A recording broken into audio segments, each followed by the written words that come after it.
வணக்கம். இது எஃப்னா தமிழ் டிவியின் இலங்கையின் இன்றைய காலை செய்திகள். வவுனியா வைத்தியசாலைக்கு விரைவில் விஜயம் மேற்கொள்ள இருக்கும் வைத்தியர் அர்ச்சுனா.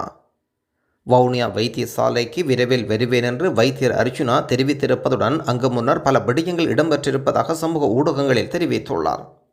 வைத்தியர் அர்ச்சுனா சமூக ஊடகங்களில் வெளியிட்ட கருத்து ஒன்றுக்கு வவுனியா பொது வைத்தியசாலை பணிப்பாளர் சுகுணன் வவுனியா வைத்தியசாலைக்கு வாருங்கள் என்றும் சமூக ஊடகத்தில் பதில் வழங்கியிருக்கிறார். இது குறித்து பதிலுக்கு விளக்கமளித்து காணொலியொன்றை சமூக வலைத்தளங்களில் வைத்தியர் அர்ச்சுனா வெளியிட்டுள்ளார். அதில் தெரிவிக்கப்பட்டுள்ளதாவது: நீங்கள் கூப்பிட்டு வராமல் இருப்பது எப்படி? வவுனியா வைத்தியசாலைக்கு கட்டாயம் வருவேன் என்றும் அங்கு நிறைய விடயங்கள் முதலே நடந்திருக்கின்றது என்றும் கட்டாயம் வருவேன் என்றும் சமூக ஊடக கணக்கில் பதில் வழங்கியிருக்கின்றார் வைத்தியர் அர்ச்சுனா. சவகச்சேரி வைத்தியசாலைக்கு நுழைய வைத்தியர் அர்ச்சுனாவுக்கு தடை, சவகச்சேரி நீதிமன்றம் உத்தரவு. சவகச்சேரி ஆதார வைத்தியசாலை அலுவலகங்களுக்குள் நுழைய தடை விதித்து வைத்தியர் ராமநாதன் அர்ச்சுனாவுக்கு சவகச்சேரி நீதிமன்றம் உத்தரவு வழங்கியிருக்கிறது. அத்துடன் சமூக ஊடகங்களில் ஏனைய வைத்தியர்கள் மீது சுமத்திய குற்றச்சாட்டுகளுக்கான ஆதாரங்களுடன் சவகச்சேரி போலீசின் முன்னிலையாகி வாக்குமூலம் வழங்குமாறும் உத்தரவு.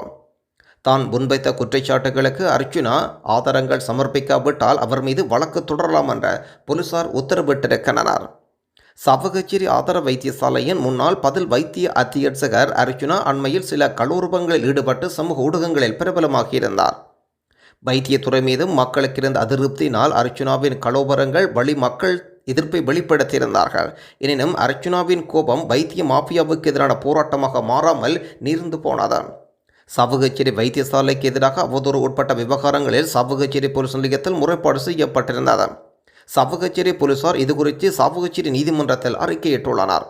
இது தொடர்பாக 5 முறைப்பாடுகளில் மருத்துவர் அர்ச்சுனாவை நீதிமன்றத்தில் முன்னிலையாகி நீதிவான் உத்தரவிட்டிருக்கிறார்.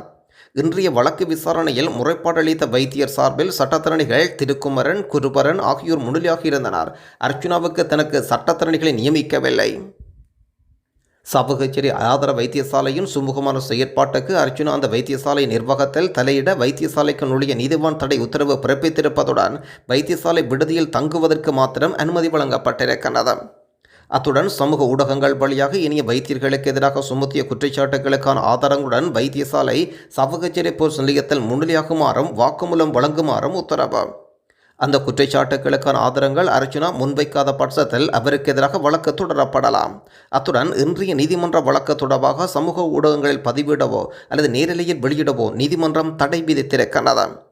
அர்ச்சுனாவை 75,000 ரூபாய் பிணையில் செல்ல நீதிவான் உத்தரவும் வழங்கியிருக்கிறார். நீதிமன்ற விசாரணையின் போது அர்ச்சுனா உணர்ச்சி வசப்பட்டு அழுவதைப் போலவும் காண்பித்தார். அத்துடன் வழக்காளிகள் சார்பில் முன்னிலையான சட்டத்தரணிகள் மக்களுக்கு எதிரான வழக்கில் முன்னிலையாகுமாகவும் சுற்றம் சுமத்தியிருந்தனர். எனினும் தமது தரப்பு முறைப்பாட்டாளர் சார்பில் மாத்திரம் தாம் முன்னிலையாகுவதாக சட்டத்தரணிகள் குறிப்பிட்டிருந்தனர். கிளப் வசந்தன் படுகொலை விவகாரம் உயர்தர கப்பலில் பிறந்தநாளை கொண்டாடிய கஞ்சிபானா இம்ரான். ஒழுங்கமைக்கப்பட்ட குற்றவாளியான கஞ்சிபானா இம்ரான் தனது பிறந்த நாளை உயர்தர கப்பலில் கொண்டாடியிருக்கிறார். இந்த பிறந்தநாள் கொண்டாட்டம் கிளப் வசந்தின் உடல் தகனம் செய்யப்பட்ட நாளில் கொண்டாடப்பட்டிருக்கிறது. கஞ்சிபானா இம்ரான் 38வது பிறந்தநாள் தெரிவிக்கப்படுகிறது. இதன் அடிப்படையில் வசந்த கொலை செய்யப்பட்ட துபாயில் பதுங்கியிருக்கும் பாதாள குழுப்பினரின் ஆதரவை கஞ்சிபானா இம்ரான் நாடியுள்ளார். கிளப் வசந்தன் படுகொலை சம்பவத்தில் துப்பாக்கிதாரிகள் பிரவேசித்த தப்பிச் செல்ல பயன்படுத்திய வாகனங்களுக்கான கொடுப்பனவுகள் உதவிகளை தற்பொழுது சந்தேகத்தின் அடிப்படையில் கைது செய்யப்பட்ட வர்த்தக நிலையத்தின் உரிமையாளர் மஞ்சுளா வழங்கியிருக்கிறார். அவரிடம் மேற்கொள்ளப்பட்ட விசாரணையின் போது இந்த விடயம் தெரிய வந்திருக்கிறது. இதேவேளை குறித்த வர்த்தக நிலையத்தின் உரிமையாளர் சகோதரருடன் வாக்குமூலம் பெறப்பட்டிருக்கிறது. வர்த்தக நிலையத்தை திறந்து வைப்பதிலிருந்து துப்பாக்கிதாரிகளுக்கான தகவல் காணொலி வாயிலாக வழங்கினாரா என்பது தொடர்பில் விசாரணை முன்னெடுக்கப்பட்டு வருகிறது. தமிழீழ விடுதலை புலிகள் உடனான இறுதிப் போர் யுத்த குற்றங்கள் தொடர்பில் பொன்சேகா கேள்வி. தமிழீழ விடுதலை புலிகள் உடனான யுத்தத்தின் போது யுத்த குற்றங்கள் இழைக்கப்பட்டதாக முன்வைக்கப்படும் குற்றச்சாட்டுக்களை மிகைப்படுத்தப்பட்டவை என்று சரத் பொன்சேகா நிராகரித்துள்ளார். இராணுவத்தில் இருக்கும் சிலர் குற்றங்களில் ஈடுபட்டனர் என்பதை நான் ஏற்றுக்கொள்கிறேன். பதில் சில சம்பவங்கள் இடம்பெற்றிருக்கலாம், என்னால் நிராகரிக்க முடியாது. இது குறித்து நாடாளுமன்றத்தில் பேசியும் இருக்கின்றேன். 2 முறை பேசியிருக்கின்றேன். 40,000 பொதுமக்கள் கொல்லப்பட்டனர் என்றால் அவர்களின் மனித எச்சங்கள் எலும்புக்கூடுகள் எங்கே? 2 லட்சத்துக்கும் அதிகமானவர்கள் இறுதி யுத்தத்தின் போது உயிர் தப்பினார்கள். அவர்களை நான் பாதுகாப்பாக வெளியேற்றினேன். முதலில் 2009 மே மாதம் 19ஆம் தேதி முள்ளிவாய்க்காலிருந்து 1,50,000 பேரை மீட்டேன். யுத்தம் முடிவடைவதற்கு ஒரு வாரத்தின் முன்னர் 85,000 பேரை மீட்டோம். கண்மூடித்தனமான பொதுமக்கள் உட்பட அனைவரின் மீதும் தாக்குதலை மேற்கொண்டிருந்தால் ஒரு மாதத்துக்குள் யுத்தத்தை முடித்திருக்கலாம். ஆனால் அதை செய்யவில்லை. நாங்கள் கட்டுப்பாட்டுடன் தாக்குதலை மேற்கொண்டோம் என்று சரத் பொன்சேகா கருத்து வெளியிட்டுள்ளார். நிச்சயமாக இந்த உயிரிழப்புகள் குறித்த புள்ளி விவரங்கள் யுத்த குற்றச்சாட்டுகள் மிகைப்படுத்தப்பட்டவை என்றார். இதன்போது நாட்டை எவ்வாறு சரியான பாதையில் கொண்டு செல்ல நினைக்கின்றீர்கள் என்ற கேள்விக்கு பதிலளித்த பொன்சேகா, ஊழலுக்கு எதிரான போராடுவது நாட்டில் ஒழுக்கத்தை ஏற்படுத்துவது அவசியம். பெரும்பாலான வாகன ஓட்டிகள் நெடுஞ்சாலைகளில் ஓட்டுவதும் சிறிய சரளை சாலையில் ஓட்டுவது போல் ஓட்டுகின்றார்கள். நான் பேச தயங்கினாலும் அவர் என்னை அழைத்து வேறுபாடுகளை மறந்து ஒற்றுமையாக ஒன்றாக முன்னேறுவோம் என்று சொல்கின்றார். தற்போதைய ஜனாதிபதி ரணில் விக்ரமசிங்குடன் இணைந்து செயற்பட விருப்பமில்லை. காலிமுகத்திடல் போராட்ட காலத்திலும் அதற்கு பின்னரும் அரசியலமைப்பில் மாற்றத்தை ஏற்படுத்த பொதுமக்கள் அழுத்தம் கொடுக்கின்றார்கள். இலங்கை அரசியலில் தற்போதுள்ள தலைவர்கள் மூலம் அந்த மாற்றம் வரவில்லை என்று நாடாளுமன்ற உறுப்பினர் குறிப்பிட்டிருக்கின்றார். எனவே என் கையை உயர்த்தி பொறுப்பை ஏற்ற சில தியாகங்களை செய்ய வேண்டிய கடமை எனக்கு இருக்கிறது. அத்தோடு ஜனாதிபதி ரணில் விக்ரமசிங்கவுடன் தனக்கு தனிப்பட்ட பிரச்சனைகள் இல்லை என்றும் கருத்து வெளியிட்டிருக்கின்றார் சரத் பொன்சேகா. இலங்கை மத்திய வங்கியினால் இன்றைய தினம் வெளியீடு செய்யப்பட்டிருக்கும் நாணய மாற்று விகிதங்களின் பட்டியல். ஆஸ்திரேலிய டாலர் 209 ரூபாய், கெனடியன் டாலர் 225 ரூபாய், யூரோ ஒன்றின் பெறுமதி 336 ரூபாய், சிங்கப்பூர் டாலர் 230 ரூபாய், ஸ்டேர்லிங் பவுண்ட் 400 ரூபாய், சுவிஸ் பிராங்க் 345 ரூபாய், ஐக்கிய அமெரிக்க டாலர் 307 ரூபாய். தொடர்ந்து மத்திய கிழக்கு நாடுகளுக்குரிய நாணய பெறுமதிகளாக பஹ்ரைன் தினார் 799 ரூபாய், குவைத் தினார் 986 ரூபாய், ஓமான் ரியால் 783 ரூபாய், கட்டார் ரியால் 82 ரூபாய், சவுதி அரேபியா ரியால் 80 ரூபாய், ஐக்கிய அரபு ராச்சியம் திர்ஹம் 82 ரூபாய். மலைநாட்டு பகுதிகளில் கொழுந்து பறைக்கும் நமது பெண்களுக்கு நற்செய்தி எப்போதும். இந்த ஆண்டு அதிகரித்த தேயிலை ஏற்றுமதியில் ஈரானிடம் வாங்கிய பெட்ரோல் கடனில் $60 மில்லியன் மீளச் செலுத்த முடியாமல் எண்ணி ஒரு இலங்கையனாக மகிழ்கின்றேன்.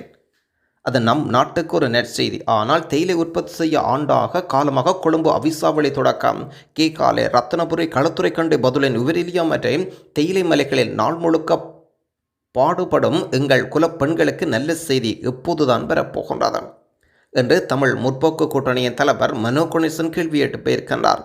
ஈரான் நாட்டுக்கான தேயிலை ஏற்றுமதி கடந்த ஆண்டை விட இந்த ஆண்டு மும்மடங்கு அதிகரித்தமையினால் அந்த நாட்டிலிருந்து இலங்கை கடனுக்கு வாங்கிய பெட்ரோலுக்கு செலுத்த வேண்டிய தொகையில் $60 மில்லியன் மீளச் செலுத்த முடிந்தமை குறித்து மனோ கணேசன் கருத்து வெளியிட்டிருக்கிறார்.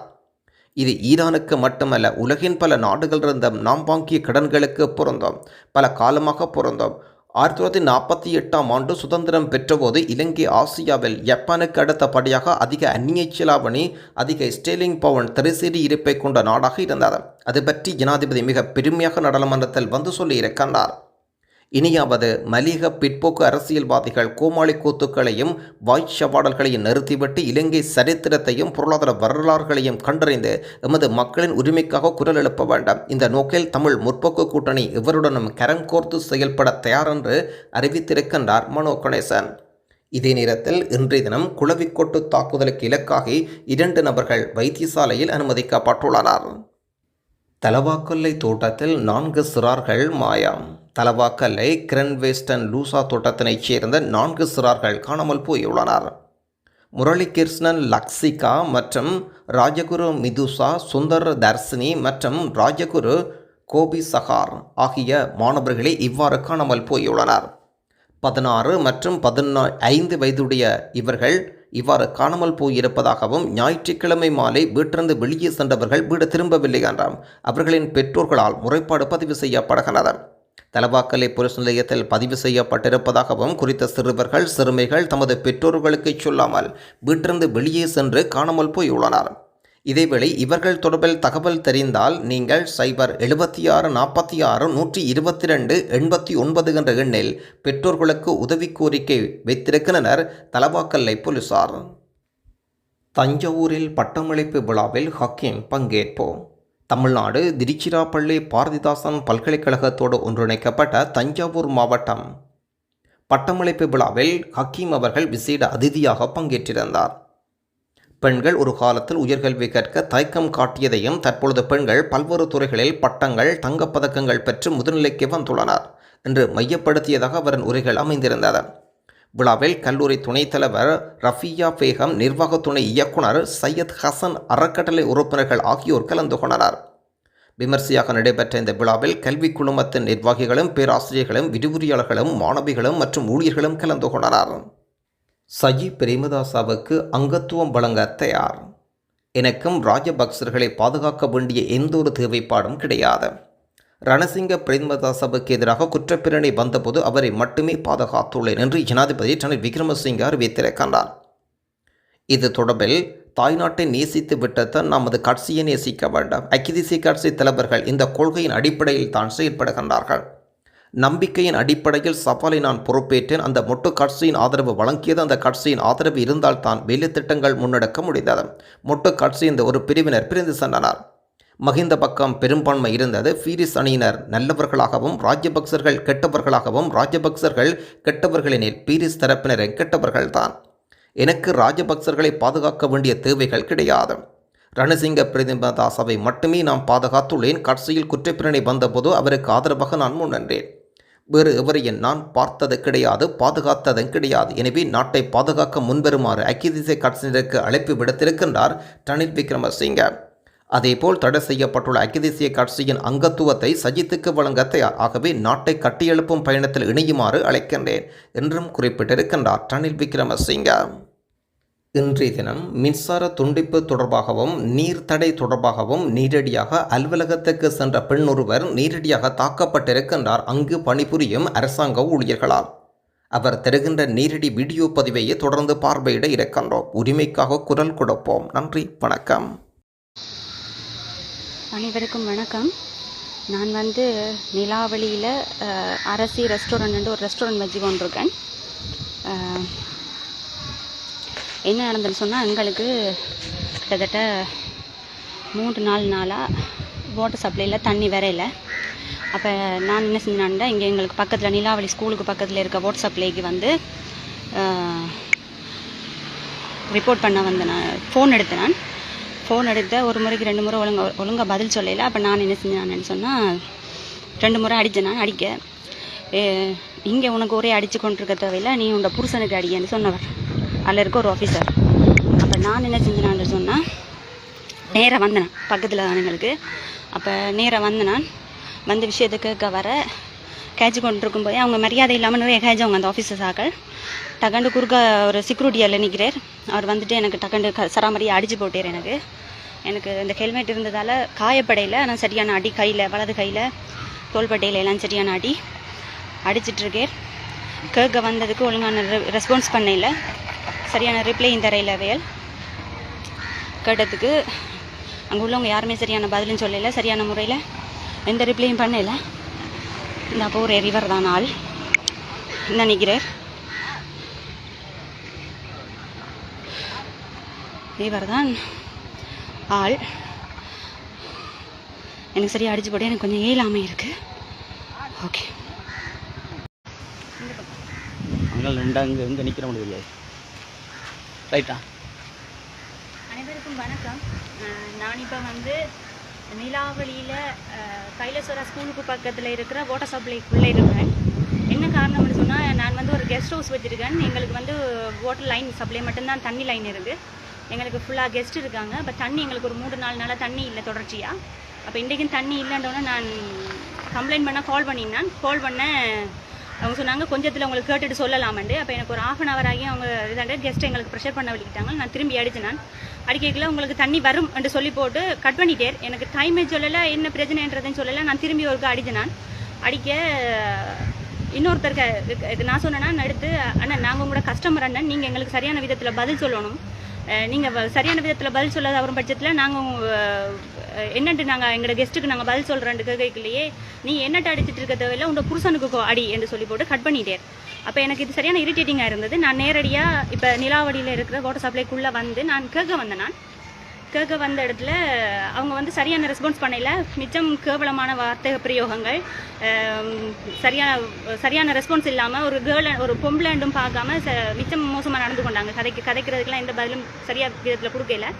அப்போ நான் காய்ச்சி கொண்டே இருக்கையில் எனக்கு தவறாக காய்ச்சவர் செக்யூரிட்டியை கூப்பிட்டு இவளை பிடிச்சி வெளியே தள்ளுவேண்டேன். வெளியே தள்ளன்னு சொல்ல அவர் கம்பி கொண்டு வந்தவர். நான் சொன்னேன் உங்களோட கதை இல்லை, தயவுசெய்து நீங்கள் விழத்தோணும், நான் ஆஃபீஸரோட தான் கைக்க வந்தேன் சொல்லிக்கல. நீ பெரிய ஆளாடி என்று சொல்லி என் நெஞ்சு சட்டையை பிடிச்சி என்னை கதவு மூளைக்கு தள்ளி எனக்கு ஹெல்மெட்டில் இந்த கையில் எல்லாம் சரியாக அடிச்சு போட்டேன். இந்த கை எனக்கு சரியாக நோவுது, எனக்கு சரியாக என்னை பிடிச்சி வச்சு அந்த கதவு மூளைக்கில் இந்த கதவு மூளைக்கு வச்சு அடித்து இறுக்கி தட்டி சரியாக அடிச்சு போட்டேன். ஒரு பொம்பளைக்கு ஒரு செக்யூரிட்டி, ஒரு அரசு அதிகாரி எங்களோட வரி பணத்தில் சம்பளம் வாங்கி கொண்டு ஃபேனுக்கு கீழே ஃபோனை பார்த்துட்டு குந்திட்டு இருக்காங்க. எந்த வேலையும் இங்கே இல்லை. 3-4 ஆஃபீஸர் தான் இருக்காங்க, 2 ஆஃபீஸர் இருக்காங்க ஒரு செக்யூரிட்டியோட. கேட்கறதுக்கு தங்களுக்கு கன்சியூமர் நிறைய பேர் குந்திட்டு இருக்காங்களாம், கதைக்கிறாங்க. எங்களோட கதைக்கு சரியான விதத்தில் பதில் சொல்லி கேட்க செக்யூரிட்டியை விட்டு அடிச்சுட்டு இருக்கிறாங்க. என்ன சரி, நீங்கள் அப்படியே அடித்தால் அப்படியே நீங்கள் காட்டுங்க.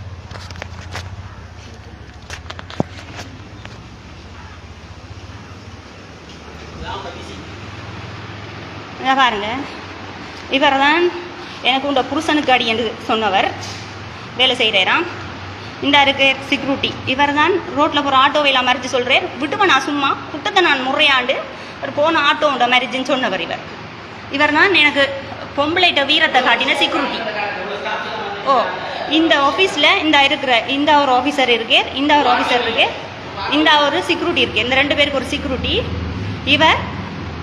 இவர் தான் பொம்பளைட்ட வீரத்தை காட்டினவர் சொல்ல. அப்போ இவர் வந்து அடிக்க வேணாம் ஆக்கள் ஒரு 2 பேர் வர இவர் பிடிச்சி தள்ளினவர். இவர் கம்புறேர், எனக்கு அடிக்க இன்னும் பாயிறேன், அடிக்கிறதுக்கு இன்னும் பாஞ்சவர். சரியான பிஸியா இருக்கு, ஆக்கள் எல்லாம் கன்சியூமரா எங்களோட ஃபோனுக்கு சரியான முறையில் ரிப்ளை பண்ண இல்லாதான், இங்கே கன்சியூமர் நிறைஞ்சு போயிருக்காங்களாம் என்று சொல்லித்தான் ஃபோனை கட் பண்ணினவர். எங்களுக்கு வந்து ஒரு நாள் தண்ணி வெட்டையில் எங்களுக்கு தண்ணி பில் கட்டையிலான்னு சொன்னால் 1 மாத பில் அரியசண்டா எங்களுக்கு வெட்டிட்டு போகிறவங்க. எங்களுக்கு வந்து கொமர்ஷியல் லைன் வேறு, எங்களுக்கு கொமர்ஷியல் லைன்ன்ற இதில் அல்லகொல்லையாக காசு மடிக்கிறீங்க. ஓகே, புரியுது, கட் பண்ணு.